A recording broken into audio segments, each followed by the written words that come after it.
মঞ্জুল কৃষ্ণ ঠাকুর থেকে শুরু করে কপিল ঠাকুর সর্বত্র তুমি একই জিনিস দেখবে। এরা একটা বিজনেস আকারে চলে। নিশ্চয়ই এটা ধর্মীয় বাড়ির যে ধর্মীয় আলোচনা ওখানে থাকে না, ওখানে শুধু পয়সা কে কত তুলতে পারবে এইসব নিয়ে থাকে। তৃণমূলের এইরকম অবস্থা হয়নি যে কাউকে ভাঙিয়ে নিয়ে আসতে হবে। তৃণমূলের কাছে নিশ্চয়ই যদি সে তার আসবার আগ্রহ প্রকাশ করে, উদ্যতন নেতৃত্ব রয়েছে, এটা বিবেচনা তাদের বিষয়। সুব্রত ঠাকুরের জন্য কি রাস্তা খোলা? বনগাঁ সাংগঠনিক জেলায় আমরা শক্তপোক্ত দাঁড়িয়ে আছি। 2026 সালে বনগাঁ সাংগঠনিক জেলায় এই মহকুমার সবকটি আসন আমরা জিতব।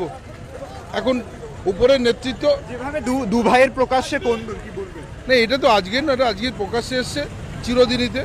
ও মঞ্জুল কৃষ্ণ ঠাকুর থেকে শুরু করে কপিল ঠাকুর সর্বত্র তুমি একই জিনিস দেখবে। এরা একটা বিজনেস আকারে চলে। নিশ্চয়ই এটা ধর্মীয় বাড়ির যে ধর্মীয় আলোচনা ওখানে থাকে না, ওখানে শুধু পয়সা কে কত তুলতে পারবে এইসব নিয়ে থাকে। তাই কোনো ফ্যামিলি ম্যাটারে আমি ওর মধ্যে ঢুকবো না, বেশি কথা বলবো না। মানুষ সব দেখছে। মমতা বালা ঠাকুর একেবারে ঘনিষ্ঠ তৃণমূল সাংসদ আমরা সবাই জানি, এবং তিনি যেভাবে সুব্রত ঠাকুরের পাশে দাঁড়াচ্ছে এবং সুব্রত ঠাকুরের পাশ থেকেও তার দিকে আলোচনা চালানো হয়েছে। না, এটা মমতা ঠাকুর বলতে পারবে, কেননা দলের কোনো নির্দেশ নেই এরকম। এটা তিনি ব্যক্তিগত তার পারিবারিক একটা ব্যাপার। এটা তিনি কি করেছেন এটা মমতা ঠাকুরই সম্ভব।